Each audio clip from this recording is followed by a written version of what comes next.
Much for being here today. Of course, the topic of our forum is the stewardship of the St. Nicholas building and property. And we do acknowledge that we are not the first stewards of that land. St. Mark's Cathedral acknowledges that we gather on the traditional land of the first people of Seattle, the Duwamish people who are still here. And we honor with gratitude the land itself and the life of all the Coast Salish tribes. Magical. The Lord be with you. Let us pray. Good and generous God, thank you that you would find us faithful to entrust us with this amazing resource of the St. Nicholas building and property. Guide us continually that we might be faithful to the mission that you have given to us.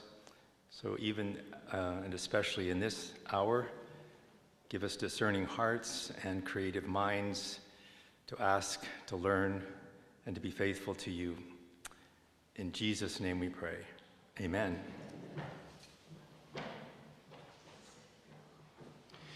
Thanks, Scott, and thanks everyone for being here. If you didn't know, the coffee and tea service are over here. There's also a water fountain where feel free to get up and help yourselves. We just wanted to do a very brief introduction, but spend most of our time today devoted to the dialogue that we want to have with you all as parishioners and stakeholders in this place. But we begin by framing this as a missional objective. This is not a financial-driven decision. Certainly the finances are factors in the decision points. And let me just preface everything else by saying that the vestry will make the decision about whether to proceed forward with affordable housing or not based on the recommendations from the committee that you'll hear from just briefly today. And hopefully you've had a chance or will take a chance to listen to the report from Wednesday a week ago from the first session that we had where a lot more information was shared. But when we say that it's missional, what we are really after is to try to determine how we can be best stewards of the land that we have been given or entrusted with during our particular generation on this place, in this place, and the opportunity for us to do so with a full measure of grace and commitment to our gospel core values.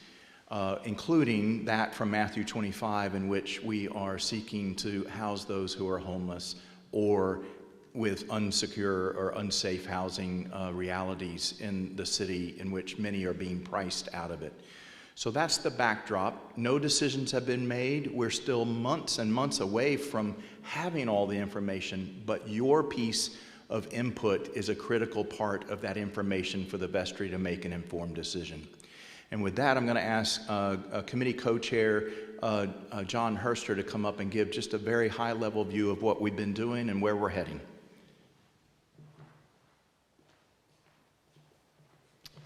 Morning. I have so many mics, I don't know what to do with them.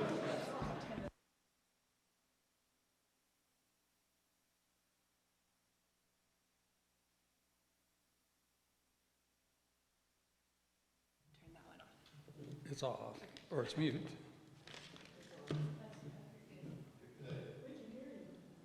Good.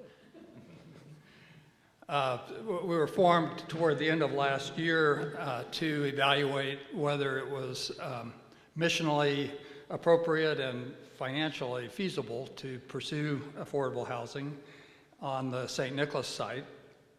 And the first stage of our work was to break up into groups of 2 to meet with 18 different organizations that are involved in affordable housing in one way or the other to educate ourselves and test whether the project would be feasible. The results of that were favorable in our judgment, and so we recommended to the vestry that we move forward with a more formal pre-development feasibility process. We have engaged a consultant, Tori Laughlin-Taylor, who is very experienced in this field and has been a great help to us as we've gone through that evaluation. So we're in a process to determine whether we want to move forward make that determination by the first quarter of next year. If we decide that affordable housing is both still viewed as missionally important and also feasible, we would move forward to a process of selecting a development partner to work with. So right now we're in this feasibility process, and let me just give you an example of what we're wrestling with. A simple question on one level is how many units of housing could we have on the St. Nicholas site? To answer that question, we've had to work with an architect to come up with a massing study, do land use analysis about what type of housing level would be allowed on that site. We've done had to do a survey of the property. We've done geo work to determine whether the site is buildable or where it's buildable. Evaluated the existing building and whether it can be retrofitted to support the project, etc. So, just that one question kind of illustrates the complexity of the process that we're pursuing. It does incidentally look like we could have somewhere between 115 and 150 units of housing, and to meet our test that it be a good architectural fit with the cathedral, and that Steve would want to live there. So that's an important criterion for us, and Kathy. So we're going into a process in our feasibility analysis now where we are at a point where we're really interested, and it's important to get your feedback. We appreciated the feedback you gave at the meeting last week, and are hoping for more of that today and in the days to come. There's a lot of information that's available on the website, largely thanks to Emily, and we really encourage and welcome ongoing input as we sort out how to move forward. And I have a lot more I could say. I could bore you for hours, but in the interest of questions and answers and comments from you, I'm going to leave it there for now and pick it up when we are dealing with your questions.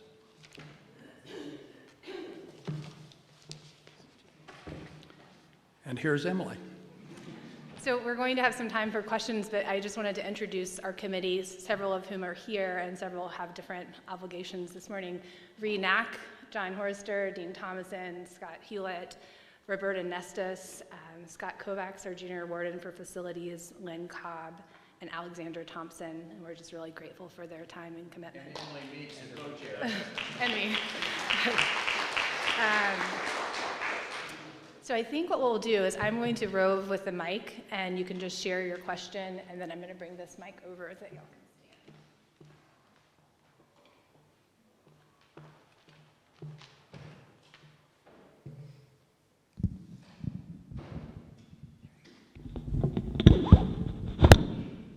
So what questions do you have of this project or of the work?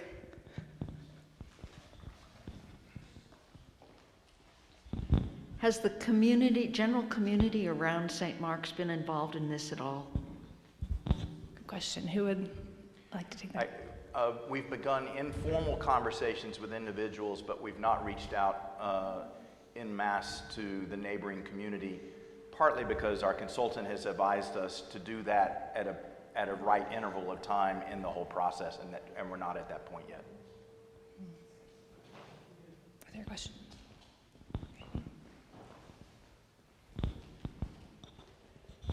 How are you defining affordable housing? Steve, you want to take that? I'm happy to.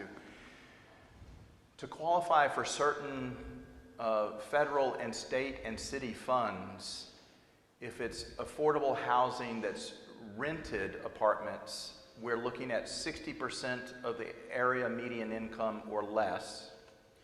So for a one-person household this year, that's an income of just almost $58,000. And I'll say that there are cathedral employees who would meet that criteria. So, I mean, it's not a insignificant detail. If we were to do affordable home ownership, fewer funds are available to us in terms of grants and low interest tax bonds and so forth, but you can go up to 80% of the AMI. So let me go back. 60%, one-person household, 58,000, four-person household, about $88,000 a year right now. Does that make sense? Yep. Well, and then the rent calculation, if it's rental units, would be 30%. Yeah, no thank more you. than 30% of that income level. The other thing just to mention quickly is that in addition to the financing issues, both the property tax and the zoning laws have that same test that would be applied. So we really would need to be at 60% or less for rental units in order to qualify to move the project forward. But John just made a really important point that I left off, and that is that the rent is not determined at a set rate. It's 30% of the household's income. Then, as a lifelong renter, I know that landlords don't enjoy a great reputation. So are we prepared to be in the landlord business? You know, so in the I think 15 organizations that you all have asked about or talked to, was there different models asked about how to be a landlord? Because I think we're going to have people, I fully support this mission, living next door with cars issues and all sorts of neighborly issues that we will be having to live with. So no past tense yet, because none of those decisions have been made, but John has been guiding the question about what kind of legal structures would be there. Let me just say, as the dean of this cathedral, I don't want to be in the business of being the caretaker and tenant and landlord of a building with renters or anyone, really. No offense, but that's not what we're after. We're looking at partnerships to do that. Yeah, I mean, it's a really important question, and we are going to be going through, if we reach the point of moving forward, we're going to work with a development partner, and we're going to go through a really careful process to select a good development partner. And then we would not be serving as the landlord. That would be the responsibility of either that development partner or a third party that would be brought in. But it's a really important issue to get right, and we're very cognizant of that. The other question that we're wrestling with as a committee is whether to do rental units or owned units or a mix of the two. And if we went down the path of owned units, that has its own interesting management challenges that we would need to sort out before we would head in that direction. You want to just address ownership of the land or control of the missional interest of land? Yeah, a key question that we've been looking at is whether it's how do we maintain control of the property permanently to assure that our mission as a cathedral continues to be fulfilled. And that's a question both during the time of the affordable housing project or the initial affordable housing project, which probably would be 50 to 75 years in length, but then also what happens to the property after that initial period has ended. And we've been looking at, obviously one possibility is to retain ownership of the property and lease it. Another possibility is to develop a covenant that would run with the land that would protect our missional interest. We've been advised so far that we should retain some flexibility to make sure we get the answer to that correctly. Just on the covenant with the land, a good example is the Greenbelt. St. Mark's owns the Greenbelt, but because of an easement, the city really controls the use of the Greenbelt. And so, that's an example of a covenant type arrangement that we could put together for the property.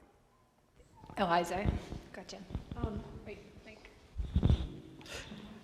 I have two questions, and the first one is, what does housing mean these days? There are a lot of different models that are kind of, they're provoking us to think maybe differently than we have thought in the past. Transitional housing of different kinds, congregate housing. I wondered how you're dealing with those questions. The other piece of it is, shouldn't we be at the same time talking about our south parking lot, and especially if it means we tear down St. Nicholas to build housing when we could have put it on the south parking lot?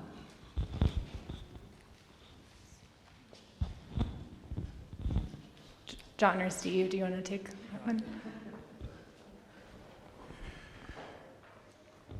The committee has discussed very high level the capacity to do something on the south lot as well. The charge from the vestry was to focus on the St. Nicholas property. Part of that is the reality of the challenges of that building. There is a bit of a time clock running on the longevity of that building because of the challenges with it. That is really costing us a considerable amount of money. We are looking seriously right now with a cost estimator, Raffin Construction, who's done work on the building for us, is trying to identify what would it cost, real dollar cost estimating, to retain the historic part of the building, which is the part that faces 10th Avenue, and even redevelop it for affordable housing. But probably tearing down the west wing that comes back. It's not historic, it's in poor repair. But there are multiple millions of dollars worth of work on the building that the school's lease streams won't really satisfy. And so this is an alternative way to approach, and the charge was given to us by the vestry to look there. It doesn't preclude us from at some point looking on the south property as well, but this is where we're starting because of the timeline there. In terms of housing, I think we would all agree on the committee that the learning curve for the affordable housing regulations from the federal, state, and local, our learning curve has been like this, and there are very specific criteria related to what defines safe and affordable housing for citizens in our city, and how we go about it in ways that address communities that have been harmed historically by practices is a piece of the puzzle. I don't know that that's going to give you a satisfactory answer. There are alternatives, but they aren't, to my knowledge, infiltrating the regulations for affordable housing. And certainly, Emily can cite the statistics related to the dire need for more affordable housing in our city as making the case for this.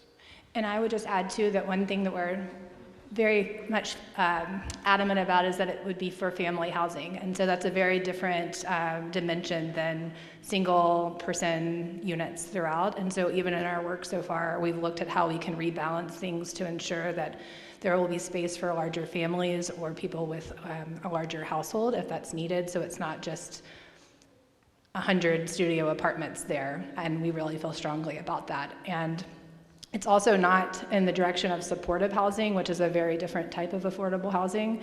So we're looking at workforce housing, which is very different as it applies to the 4% LIHTC funding that we would be looking to obtain. So I think that is helpful in your question.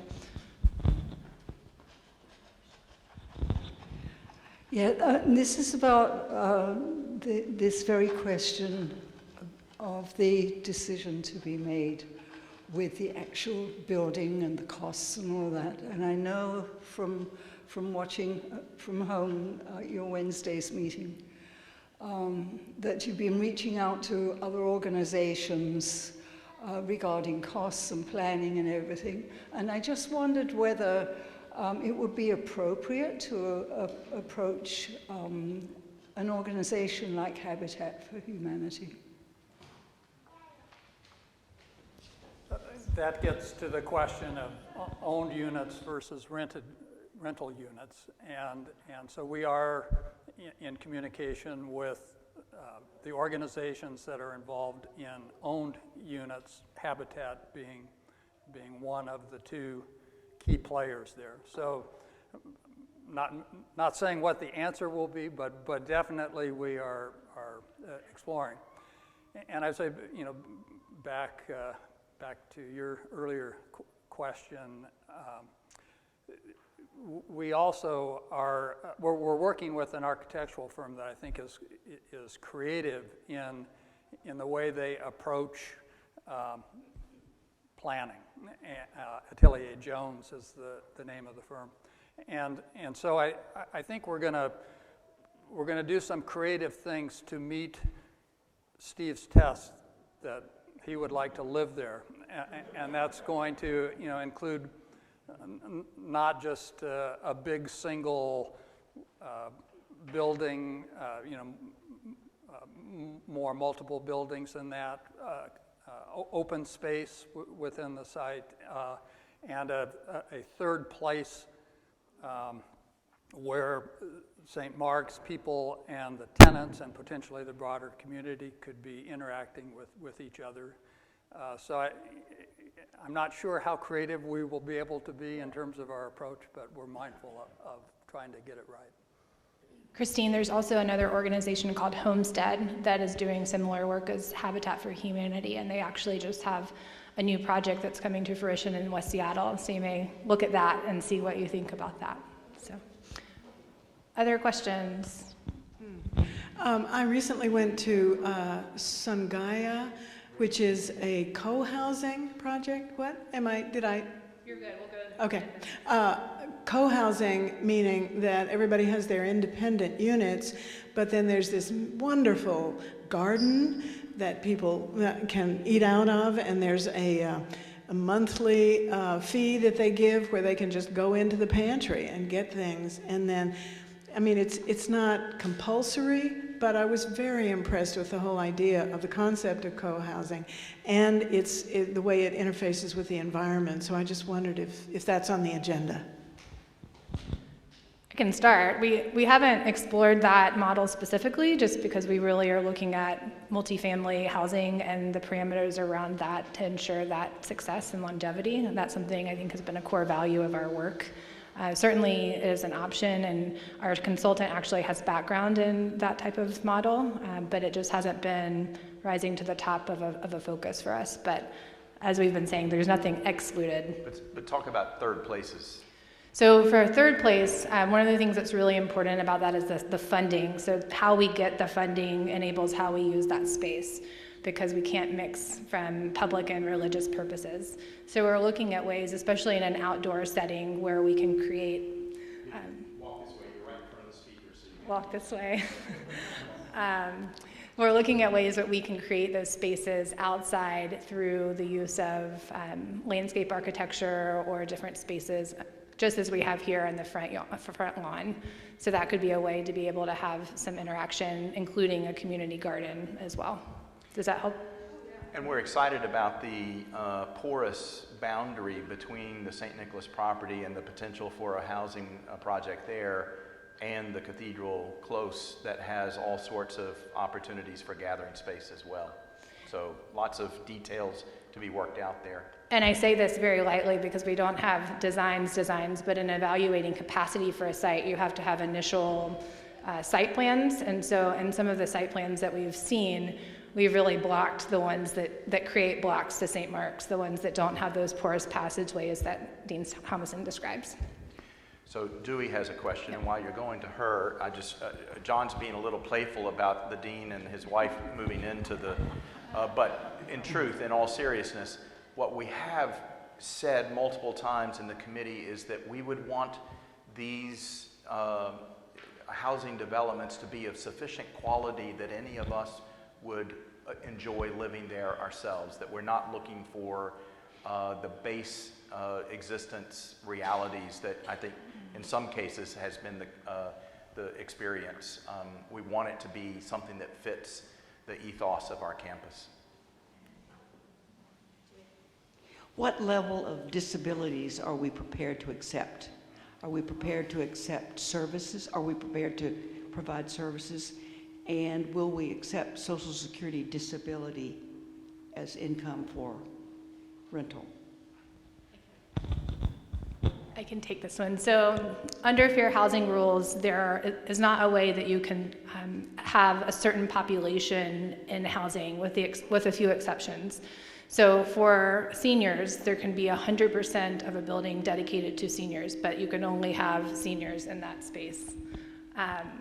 For people with disabilities, you can set aside 10 to 20% of housing. It can technically go more than that, but that is the best practice in thinking about a building and the required operational support that would be required for having an additional percentage of people with disabilities in that building. And then as part of that, the application process for any of these projects is really about first come, first serve, and about meeting the income eligibility requirements. And so certain components of that can have sub-requirements, but it really is around what you qualify for and how early you apply. But one of the caveats with that is something called affirmative marketing. And affirmative marketing allows you to reach out to populations who may be interested based on the type of housing that you're provided so that they can have an initial preview of when the application process is so that they can have kind of a first view of that to be prioritized. Does that make sense? I have a question about parking. I live in a neighborhood that has a tremendous amount of affordable housing, which is fantastic, but I feel like the developers have not paid attention to parking as a need, and that it's more aspirational, like we think everyone's just gonna hop on the light rail, or that their place of employment is served by the light rail, just because their housing is by the light rail. It's hard in the city, I think, to weigh the balance of the need for housing and then also building parking space, which, I don't think, anyways, it just doesn't seem like it gets prioritized to the extent that it needs to. If this is going to be workforce housing, people have to drive to their jobs. So that, and then the point about disability income, I've worked with people in need of housing for my whole career. And it is very challenging. There's a population of people that you're mentioning on Social Security disability that have a very difficult time finding housing. Some of those are families, but it's people who are, in like an $1,800 a month, $1,300 to even $2,000 a month of disability income after having worked full lives. And the tricky part is finding that 30% income, so I was really pleased to hear that, but often there's a requirement that your income has to be 3 times the rent amount.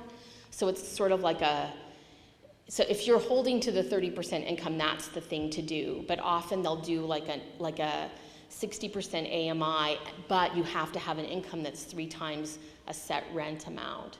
So there's a lot of barriers to housing for people in certain populations, and it's one of the things that means, that contributes to the crisis. So I'll take the first part. I think that's one of the reasons why part of our work ahead is going to be partnering with this concept of communities most, I don't know, it doesn't like me very much. We're going to be partnering around this concept of communities most impacted to be pursuing ways that we can help make that easier for populations that could be eligible for this work. So it's still very complicated and it will not solve everything, but that's one way that we're going to be approaching that work. And then for parking, I wonder if John or Steve can talk about the ratio that we're looking at and the ways in which we may be able to rework some things for traffic flow. I regard Steve as the expert on parking. He just likes the batons to go like this. It's only because I want to live there, right?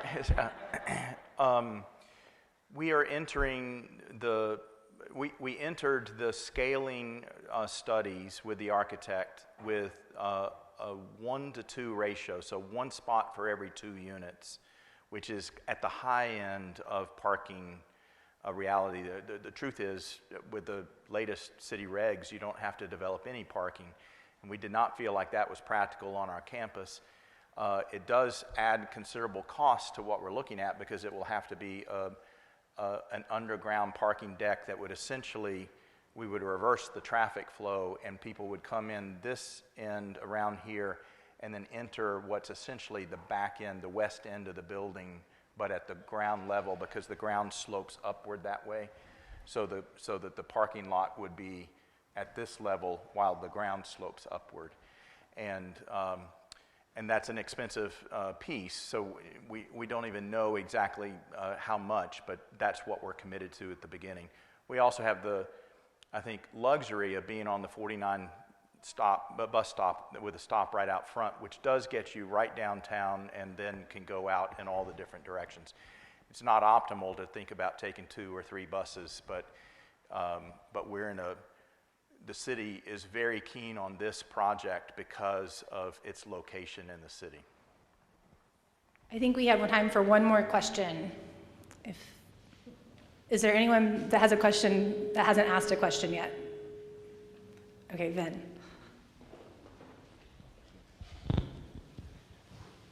There's a bullet here called include a third place that provides opportunities for residents.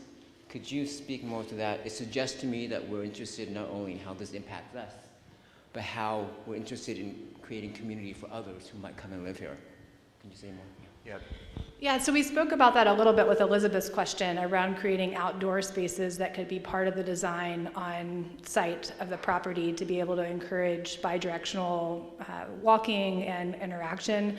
Like I was mentioning, it's a little bit more complex when you look at interior spaces because of what the space is going to be used for, but there certainly can be parts of the development that are for different uses other than housing, and that will be part of our work to explore. But we all feel that having some type of third place element is really important for being in relationship, because it's not just about providing a solution, but it is about how are we in relationship and how are we learning about the why behind this work, not just something that is on paper that looks good. Yeah. So we are at time, but thank you so much for your questions and input. I would direct you to the website, stmarks.org/affordable housing. And please, or the email? Or we have an affordable housing at stmarks.org email, or reach out to any of us for questions. Thank you, thank you.